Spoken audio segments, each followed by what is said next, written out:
네, 안녕하세요. 끝내주는 경제 이광재입니다.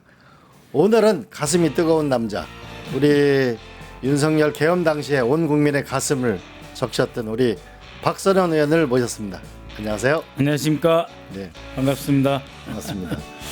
먼저 검찰 개혁 얘기부터 먼저 해보겠습니다. 예. 우리 25일 날 그렇죠. 우리가 검찰청 폐지, 네. 역사적인 일이 생기는데 네, 얼마 안 남았습니다. 네, 여기 소감을 한마디 좀 말씀해 주시죠. 야, 그러니까는 이제 추석 전에 하겠다라고 했는데 이제 추석 전에 본회의를 해서 이 법안을 통과시킨 날, 그 날짜를 세 보니까 25일밖에 사실 없어요. 네. 이날 반드시 통과시킬 겁니다. 우리 당 의원들은 정말 의지에 불타 있고 이번에 반드시 검찰청을 폐지하겠다라고 하는 그러한 생각으로 이번 정부 조직 법안을 개정을 꼭 통과시킬 계획입니다. 정말 그 국민들이 예. 오랫동안 바랬던 건데요. 예, 이 드디어 검찰 개혁이 이제 첫 시작을 하는데 네. 의원님으로 개인적 소감은 어떠세요? 그러니까는 검찰청이 없어진다라고 하는 게 아직 이루어지지 않은 현실이니까 아직도 그게 가능해? 라는 생각을 여전히 가지실 수 있을 것입니다. 막상 사건이 벌어진 이전과 이후는 그렇게 다른 것인데 지금도 검찰청이 없는 대한민국, 이제 과연 수사와 기소가 확실히 분리될 것인가?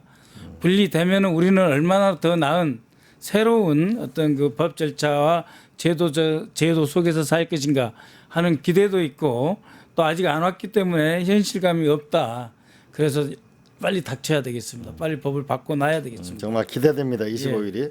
근데 또 하나 핵심 쟁점인 보안 수사권 존치 여부나 뭐 부상에서 빠졌는데 이건 앞으로 어떻게 될까요? 그러니까 보완을 하느냐 하는 부분인데 예를 들면 이런 거죠. 이제 수사를 경찰에서 혹은 이제 이 공소청으로 넘기는 거 아닙니까? 그러면 이 기소를 담당하는 이 공소청에서 봤을 때 공소 유지가 좀 어렵겠다라고 하는 그런 생각이 생길 거 아니에요. 그럴 때는 밑으로 내려주면 됩니다. 중대범죄수사청이든지 밑에다가 경찰에 대해서 이러이러한 부분은 조금 보완이 필요하지 않겠냐라고 저는 의견을 제시하거나 보완 수사를 요청하면 되는 거다. 근데 검찰의 과도한 조사는 권한을 줘서는 안 된다. 안 된다. 아니 가지고 와가지고 없는 죄 만들고 뭐 경찰이 아무리 수사해봐야 그건 필요 없고 내가 다시 피의자 불러가지고 내가 다시 수사해서 보완한다는 이름으로 다시 수사해서 사실상은 이 검찰의 이 기소권 수사권 분리한 것을 아예 그냥 의미가 없는 행동으로 돌이킬 가능성이 있거든요. 예, 맞습니다. 그래서 이 보완 수사권이라고 말하는 것 자체가 틈새를 파고 들어가서 그 틈새를 넓혀서 어떻게든지 수사권을 가져오겠다라고 하는 너무도 명백한 어떤 그 계획, 의도이기 때문에 안 된다 그렇게 보고 좀 있습니다. 단호했으면 좋겠습니다. 예, 그죠? 안 됩니다. 그리고 또 하나는 그 윤석열 검찰총장 예. 시절에 이들이 보였던 아주 이 검찰권 남용한 사례가 많은데 예를 예. 들어 울산시장 같은 경우는 전부 무죄 나지 않았습니까? 그렇죠. 제가 이제 잘 아는 선배 그러니까 뭐냐면은 이 윤석열의 검찰청 선배이면서 서울 법대 선배가 이런 이야기를 하더라고요. 윤석열이는 지 맘대로 한다. 그러니까 파가지고 계속 파서 죽을 때까지 못 살게 하든지 아니면 또 어쩔 때는 시원스럽게 봐준다. 그 시원스럽게 봐준다는 것 안에 이 권성동 사건도 있더라고요. 아, 그렇습니까? 그러니까는 뭘 봐준 거죠? 검찰총장 마음이다는 거예요. 검찰권을 남용을 하는 건데 안 될 사람, 죄 없는 사람은 죽을 때까지 파는 거죠. 뭐 삼성 이재용도 그렇고 뭐 우리 울산시장 선거법에 뭐 문제 있다 뭐 해가지고 울산시장에 민주당 후보만 팔 뿐 아니라 뭐 조국 배고는 끝까지 못 살게 하는 거죠. 그래서 기소해서 던져 놓는 거예요. 기소해서 던져 놔가지고 무죄로 살아가든 말든 네 알아서 해라. 이미 너는 고생에 고통의 늪에서 이미 허우적거리고 있으니 그걸로 나는 충분하다 하는 것도 있고 또 봐주는 거는 뭐냐면은 아니 그 자료도 명백하고 그다음에 범죄 요건도 분명하고 범죄의 중대성도 있는데 기소 안 해버리는 거예요. 네. 알겠습니다. 네. 그와 관련된 분이 이제 또 내일 이 국회에서 이 그 체포 동의안의 대상이다 이런 말도 있습니다. 아, 네. 그리고 또 하나는 보면 이 검찰이 자위권을 많이 행사하는데 이 배임죄 이게 문제다. 예. 이런 지적이 많은데 어떻게 생각하세요? 그렇죠. 대표적인 일이죠. 그러니까 이제 배임이 성립하려면은 횡령이라고 하는 어떤 구체적인 범죄 행위가 따라야 배임이 성립하는데 그렇지 않죠. 횡령 아무리 파도 없어요. 예? 아무도 없습니다. 그런데도 불구하고 배임죄로 무조건 걸어 놓는 거예요. 예. 예, 그런 경우가 많이 있습니다. 우리 노무현 대통령 친구 하셨던 예. 우리 잘 아는 분도 아니 이 돈을 내 돈이에요. 근데 회사에 빌려줄 때 각서 쓰고 차용증 쓰고 그다음에 이사회 거치고 그다음에 변호사 자문 받아서 다 했는데도 배임이라는 거예요. 예. 그 돈 다 갚고 아무 문제가 없는데 그러니까는 배임이라고 하는 것은 어떤 목적 의식으로 주주의 이익, 회사에 해를 끼치겠다고 하는 아주 확실한 어떤 의도가 있어가지고 내가 이 회사에 해를 끼쳐가지고 이 회사를 망하게 하고 그래서 내가 다른 직장으로 옮길 때 나한테 유리한 어떤 조건으로 이 회사를 나중에 다시 매수하겠다든지 이런 그 아주 구체적인 범죄적인 의도가 없으면 네. 배임죄는 안 됩니다. 네, 예. 맞아요. 검찰이 자의적으로 막 행사하는 이런 배임죄는 그렇죠. 그리고 배임하면 횡령이 없어도 배임으로 그냥 잡아내는 거죠. 당신이 이러한 그 경제적인 경영상의 결정을 했는데 그 결정이 피해를 줬을 수도 있잖아. 안 줬다 그래도 네. 없어도 끝까지 아니 그랬을 수도 있어. 그래가 사람을 죽이는 거거든요. 이 정치 검찰의 정가에 보도가 되는 이 배임죄. 저는 없애야 된다 봅니다. 네. 왜냐하면 이미 상법상 신의 성실의 원칙 주주가 주주의 이익 전체를 이사가 충분히 주주 전체를 이익을 고려해야 된다라고 하는 신의 성실의 의무가 더 강화됐기 때문에 더 이상의 배임죄는 필요 없다. 저는 이렇게 생각을 합니다. 네, 좋습니다. 근데 좀 주제를 바꿔보겠습니다. 계엄 비상계엄 당일날 네. 국정원이 계엄사의 인력 파견 방안을 검토했다는 등 네. 그 처음부터 의원께서는 이 국정원이 개입했다 네. 이런 말씀을 많이 하셨는데 이건 어떻게 되는 겁니까? 지금 이제 제가 하나 자료를 준비해 왔는데요. 네. 지금 이 자료를 어떻게 띄워줄 수 있나 모르겠습니다. 이게 뭐냐면 현시급 관련 대비 계획.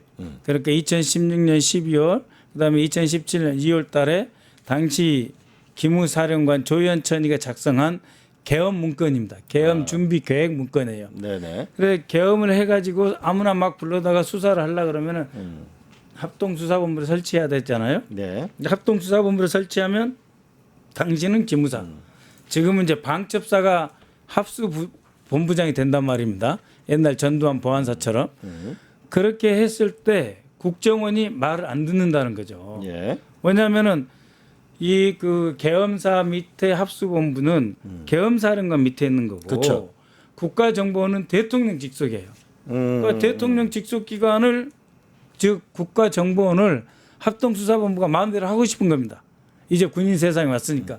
그래서 국가정보원이 국정원 법을 이유로 반발해서 계엄사령관의 지시에 안 들을 수가 있다. 왜냐하면은 계엄법은 군과 사법기관 이런 데 해당이 되지만 국정원법은 대통령 직속법이기 때문에 대통령 이외의 지시를 안 듣게 돼 있단 말이에요. 예. 그러니까 미리 대통령이 불러다가 국정원이 유관기관의 통제를 받을 수 있도록 공문을 보내든지 아니면 대통령이 국정원장에게 계엄사령관의 지휘를 따르라고 했고 그다음에 국내 담당하는 국정원 2차장이 계엄사로 파견을 와서 합동수사본부에서 합동수사본부 일원으로 지원 업무를 하라. 이렇게 돼 있어요. 이거 그러니까 불법인 거예요.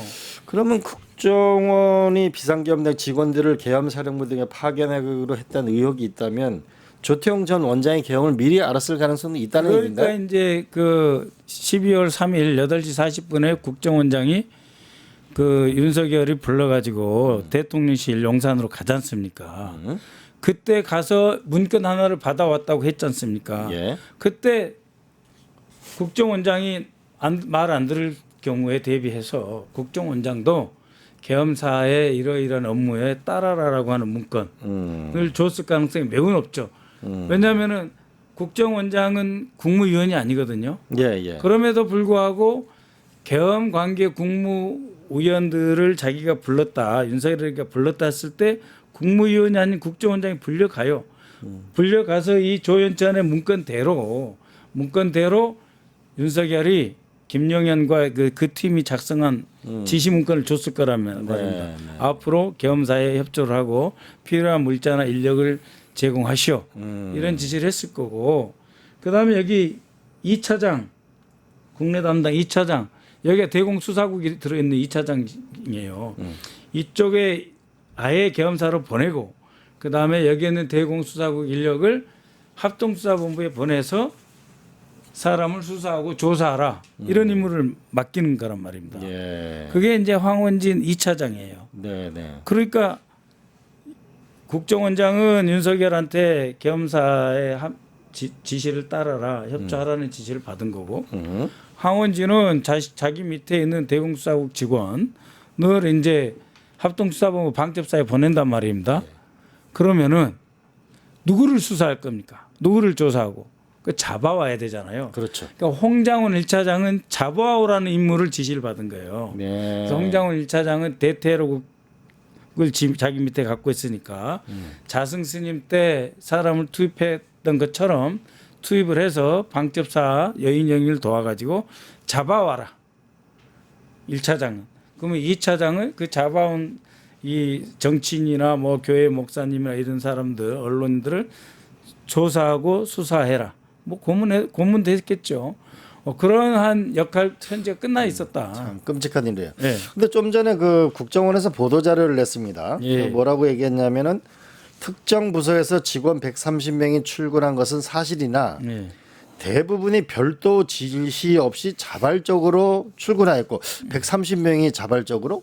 근데 당시 작성된 문서는 실무 직원이 본인이 참고하기 위한 초안 형태의 문건으로 소속 부서장에게 보고하기 위해 돈 문건을 토대한 작성한 내부 보고서 2건으로 확인되었습니다. 좀 그러니까 이제 이거예요. 예, 이상한데. 여기서도 말씀드렸지만 이 국정원 법에 의하면 예. 안 따라도 되게 돼 있어요. 대통령 직속이란 말입니다. 근데 근데 안 따라 돼 있다. 합수본부장은 이 권한을 행사하고 싶은 거예요. 네. 그래서 황원진이를 불렀습니다. 제가 이 직후에 예. 불렀더니 아예 처음부터 여기 따를 준비를 하고 있어요. 우리는 자동으로 계엄이 되면은 합수부에 인력 파견하게 되어 있습니다. 되어 있는 게 어디 있어요? 법에 안 돼 있어요. 예. 그렇지만 이미 그 전부터 황원진의 그 대공수사국, 그 정보사 대공수사국은 방첩사와 그 다음에 정보사를 관리하는 부서가 또 황원진 2차장 밑에 있어요. 예. 정보사를 관리하는 부서. 그 정보사를 관리하는 부서가 그 부서장이 국장인데 1급인데 문상호하고 통화하다고 이럽니다. 그러니까 그럼- 황원진이는 이미 방첩사 동향도 알고 정보사 동향도 알면서 준비를 하고 있었다. 하고 있어도 그렇죠. 그렇게 그래야 그 국이 예. 여기서 말하는 해당 국은 그 국 하나입니다. 특정 부서. 그 부서에서 130명이 왜 옵니까? 그렇죠. 130명이 별도의 지시 없이 자발적으로 선택해서 자동으로 그건 불가능한 거라고 봐요. 불가능해요. 네. 네, 이 그 130명이 왔다는 그 국이 이제 대공수사국, 대공수사국. 안보정보조사국 지금은 결국은 조사 잡아오면 조사하겠다 그렇죠. 이런 뜻이. 그러니까 여기는요 네. 국정원에 이제 건물이 여러 개가 다 국정원에 연결돼 있어요. 계시니까. 다 연결돼 있는데 이 건물만 따로 있습니다. 별도로 무시무시한 무시무시한 부서입니다. 옛날 안기 볼 때는 훨씬 더 무서웠죠. 그렇죠. 네. 근데 이제 이걸 자세히 보면은 뭐냐면은 왜 이 문서를 그러면 어떻게 작성한 거냐? 수사권이 없어서 잘 모른다는 거예요. 예. 결론은 부서장에게 보고해서 준비한 문건이고 자발적으로 왔다라고 하는 건데 현재 국정원은 사실은 국정원 직원에 대한 수사권이 있어요. 근데 없다고 지금 이러는 거예요. 네. 그럼 지금 막 나온 이 보도 자료. 이 국정원의 12월 3일 계엄 관련 보도가 입장을 밝혔는데 지금 막 나온 것도 그러니까는 문건이 작성됐다는 걸 인정을 했어요. 그죠? 그렇죠. 두 번째는 130명이 출근한 것도 인정을 했어요. 그것도 자발적으로. 자발적으로. 그리고 이 작성한 문건을 위에 보고해서 지시를 하면은 바로 방첩사로 갈 준비까지 다 갖췄다는 거예요. 네. 이 국정원에서 근무하셨었는데 네. 이 사건에 대해서 어떻게 생각하세요? 아니 그러니까 이제 제가 여기서 강조하고 싶은 것은 홍장원과 이 황원진은 다르다. 1차장은 해외하고 대테러, 해외하고 대테러. 하고 이제 방첩 이렇게 돼 있고, 그다음에 이 황원진은 대테러하고 해외. 황원진은 북한하고 대북 공작 등 업무하고, 그다음에 과거에 대공 수사국, 안보정부 조사국 이걸 갖고 있어요. 그러니까 이 황원진이가 더 많이 알고 있었던 거죠. 네. 왜냐하면은 이 친구는 처음부터 아니 우리는 합동수사본부가 꾸려지면 거기 가서 수사 임무를 하게 돼 있어요. 1국, 2국, 3국, 5국. 우리가 5국을 맡게 돼 있어라고 하더라고. 왜? 아니 조현천 문건에서 이들이 내 말을 들을지 안 들을지도 모르니까 대통령이 눌러주세요 했는데 이미 국정원 이 황원진 2차장은 내가 당연히 가서 그 일을 해야지. 사실상 거의 이미 마음의 준비를 하고 합동수사본부에서 안 개기고 줄을 잘 타가지고 더 큰 일을 도모한 거죠. 충분히 이해가 됩니다. 이해가 되죠. 네네. 옛날에 그러니까 보안사하고 그 중앙정보부가 있을 때 김재규가 이제 반란을 일으켰잖아요. 네. 그랬을 때 김재규의 중앙정보부가 있고 전두환의 보안사가 있을 때 김재규가 잡혀 들어가면서 중앙정부가 박살이 나고 이 보안사령관 전두환이가 보안사령관도 하고 중앙정보부장도 겸임하잖아요. 네. 그러면서 보안사 밑으로 확 들어갔거든요. 중앙정보부가. 그 이 산천 초목을 떠르르 하게 하는 이 중앙정보부도 그 합동수사본부가 뜨니까 확 죽었단 말이에요. 우리 당은 서울의 봄이라는 그 영화를 보면은 네. 일리얼하게 알 수 있잖아요. 그러니까 이제 황원진은 이런 생각을 한 거죠. 개겨서 죽지 말고 협조해서 출세하자. 좀 아주 확실한 진상 조사와 아주 엄중한 처벌이 있어야 근데 되겠습니다. 이제 조금 아쉬운 것은 수사 권한이 없어 더 이상 정확한 사실관계 및 진실 규명에 한계가 있다. 이렇게 돼 있고 지금 이제 국정원에서 오늘 발표한 예, 거죠. 여기서 핵심이 이거 같습니다. 특검 차원의 수사가 본격적으로 진행될 경우 관련 자료를 충실히 제공해서 의혹이 해소되도록 하겠다. 특검이 더 확실하게 수사를 해야 된다. 네. 네. 그러니까 이제 이건 뭐냐면은 이제 민주당이 그 문건이 있고 그 문건이 사실이니까 고발을 하세요. 그러면 우리가 수사기관에 협조를 하겠습니다. 저는 이렇게 봅니다. 네. 신임 국정원 지휘부의 판단이다. 이렇게 보고 있습니다. 그다음 또 하나는 우리 의원님이 참고인 신분으로 내란 특검에 출석을 하셨어요. 예. 그 특히 뭐 윤석열의 평양 무인기 침투 예. 이런 거에 조사를 받으셨다고 하는데. 예. 그러니까 이제 내란이 있고, 근데 이게 비상계엄이잖아요. 네. 그리고 이 경비계엄에서 국내에 무슨 뭐 시위가 많이 일어나고 뭐 노동자들이 거리에 나오고 학생들하고 민주당이 거리에 나와서 뭐 돌 던지고 화염병 던져서 경찰권을 마비시키고 이래야 경비계엄을 하는데. 경비계엄. 예. 그런 게 시위 같은 게 없잖아요. 극화되면 경비계엄. 경비계엄. 경 그거는 행안부 장관 이상민이 이제 이 건의를 할 수 있는 거예요. 윤석열이한테. 근데 똑같이 그래서 충암고 출신을 시킨 거예요. 근데 아무리 해도 민주당이 돌도 안 던져 그냥 알아서 10시 정도 안 돼도 해산해버려요. 그러니까 경비계엄을 할 수가 없잖아요. 결국 남은 게 비상계엄밖에 없다. 그래야 바로 국방장관이 건의해서 그날로 끝내버린다. 그러면 대통령실하고 국방장관이 한 공간 있잖아요. 네. 용산에. 그러니까는 국방장관이 건의를 하려면 전시 또는 사변에 준하는 사태가 일어나야 되잖아요. 전시 사변에 준하는 사태를 만드는 거네 결국. 그러니까 만들어요. 네. 네. 어떻게 만드느냐? 이게 욕이 나오는데 미친놈도 이렇게 미친놈들이 없습니다. 그러니까 이제 작년에 그 총선 끝나고 네. 민주당이 대거 이겼잖아요. 네네. 민주당이 이기니까 윤석열이가 이재명 그 당시 대표를 불러서 만나보잖아요. 그러다가 아유 협치 안 하고 그냥 밟아버려야 되겠다. 원래 계획대로 가자. 그쵸. 작년 3월달에 세웠던 그 계획대로 바로 가자. 해서 5월 말 6월 달부터 그냥 대북 확성기 키우고 일부러 그리고 군사 합의서 파기하고 막 합니다. 대북 확성기 틀고 NLL 포사격하고 NLL 포사격을 하면 웬만하면 북이 반응을 하거든요. 예. 일부러 그걸 유도했다. 유도했다. 근데 안 움직여. 그러니까 아파치 헬기를 띄워요. 그다음에 아파치 무인기 헬기까지. 예. 그것도 군사 분계선 최근방까지. 금방까지 아파치 그래서, 헬기를 띄어서 북한이 보도록 만들어서 NLL 포사격도 하고 포석하고 별짓을 다 해요. 그리고 안 되니까 평양에 무인기를 이렇게 많이 보냅니다. 하나, 둘, 셋, 넷, 다섯, 여섯, 일곱, 여덟, 아홉, 10번을 보내요. 무인기를 한 번 보는 게 아니라 10번. 10번을. 10번을 보내. 그러면 이게 뭡니까? 그다음에 여기 그 10월 17일인데 고성 우리 지사님 강원도 분이니까 잘 아시잖아요. 강원도에서 했죠, 제가. 그럼 고성이 어디입니까? 최북단이잖아요. 그렇죠. 최북단의 고성에서 다연장 로켓 천무 30발을 쏴요.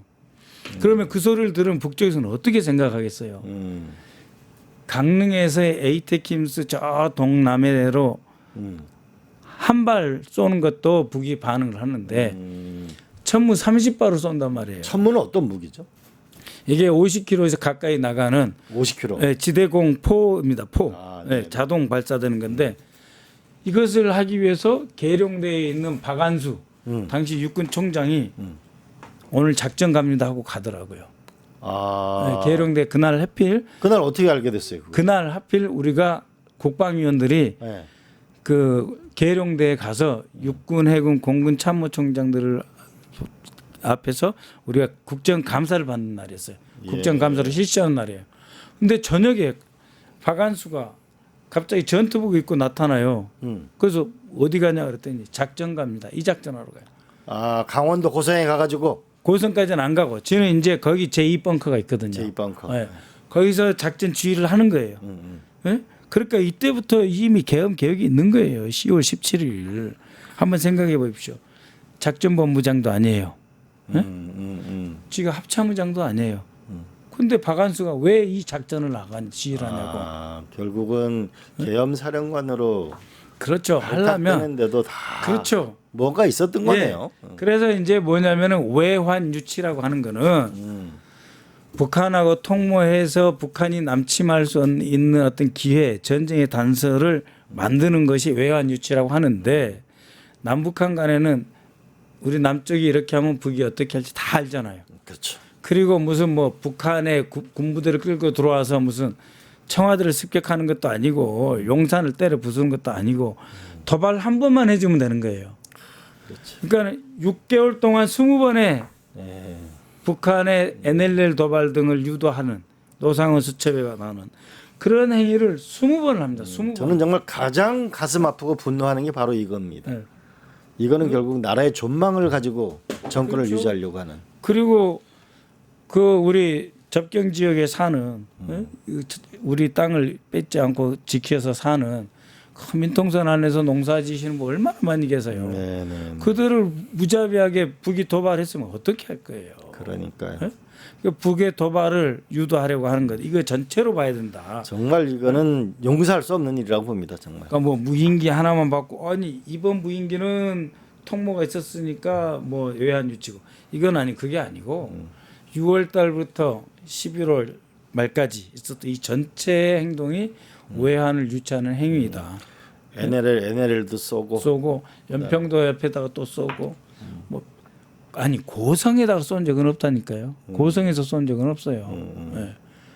그런데 고성에서 천무 다연장 로켓 쏜다는 게 있을 수 없는 일이에요.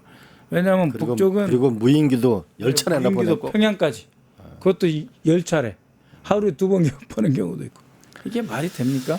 반드시 이거 그 내란 문제는 반드시 뿌리를 그리고 뽑아야 되겠습니다. 11월 18일부터 22일까지 정보사 중령 소령을 몽고에서 근무해 본 적이 없는 정보사 2명을 급히 파견해 가지고 북한 대사관 문을 두드리는 이 작업.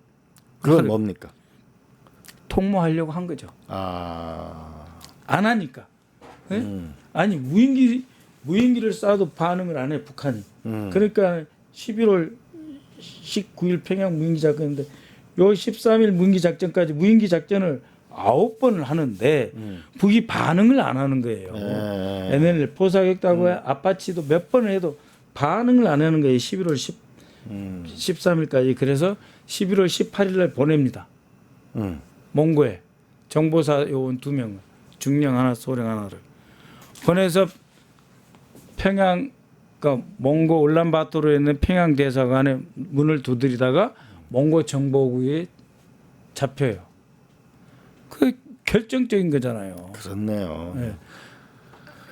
그렇습니다. 그러니까 이 외환 유치는 정말 이 외환을 유치해 가지고 이거를 정권을 계엄을 만들었다는 건 정말 반드시 철저히 외부로부터 환란을 끌어들인다라는 뜻이잖아요. 외환 유치가 이게 국방 당국자, 통수권자 이런 사람 할 수 있는 일입니까?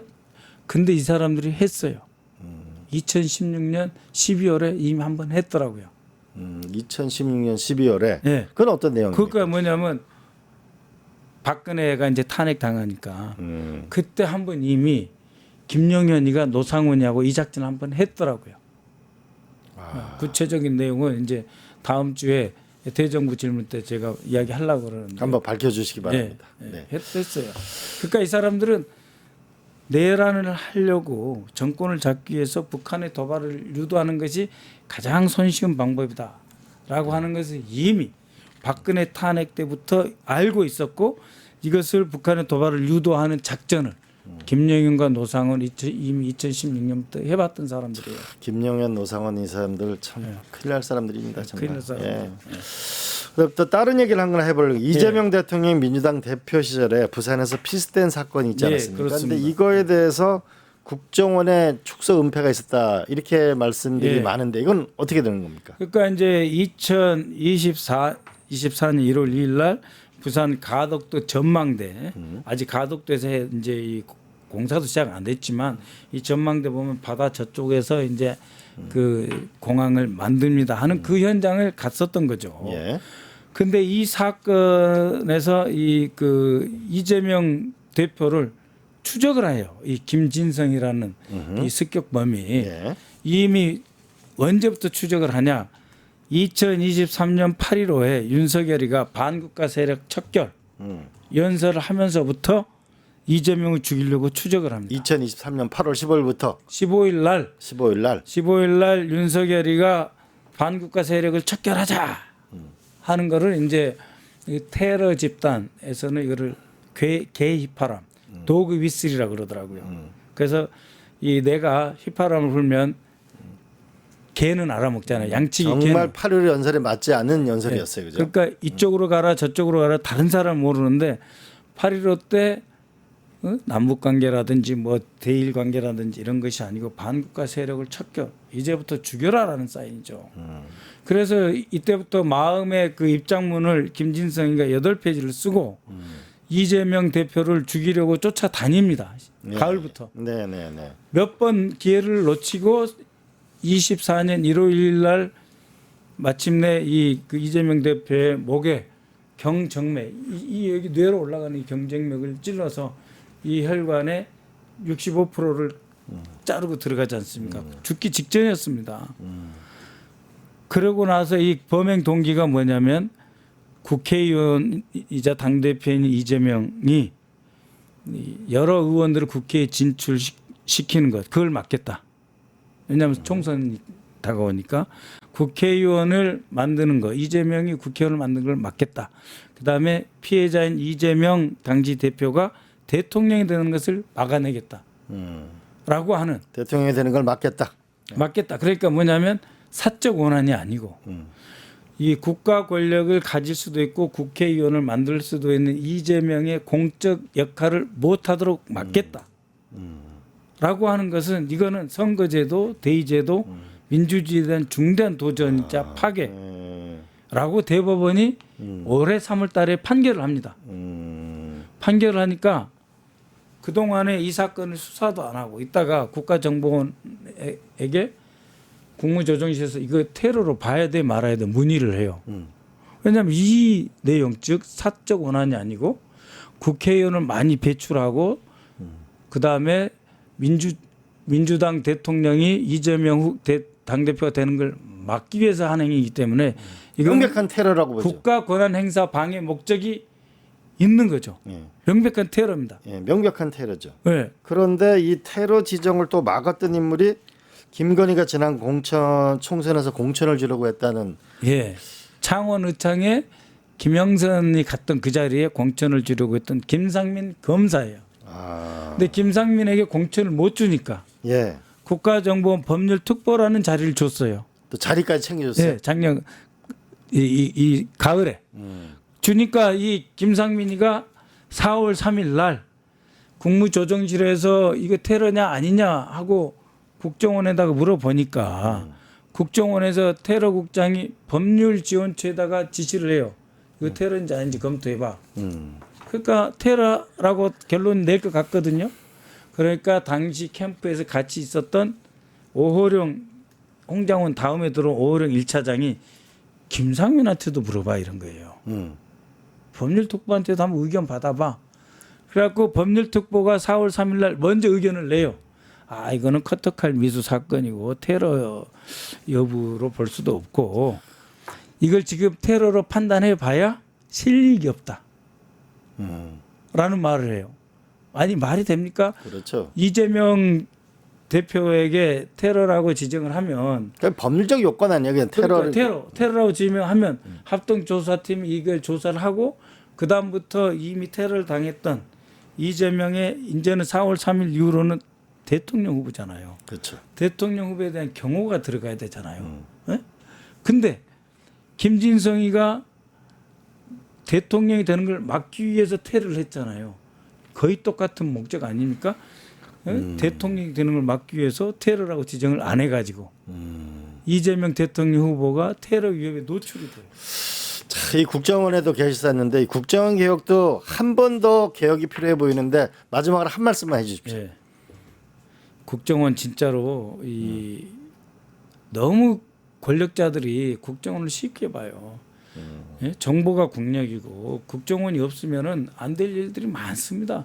국정원이 보이지 않게 하는 일이 많아요. 그런데 이 국가 권력을 지탱하는 도구로 왜냐하면 지시하면 하니까 국정원이 그만큼 충성이 있고 이 의지도 있고 지시하면은 그걸 이행을 해서 결과를 만들어내는 조직이거든요.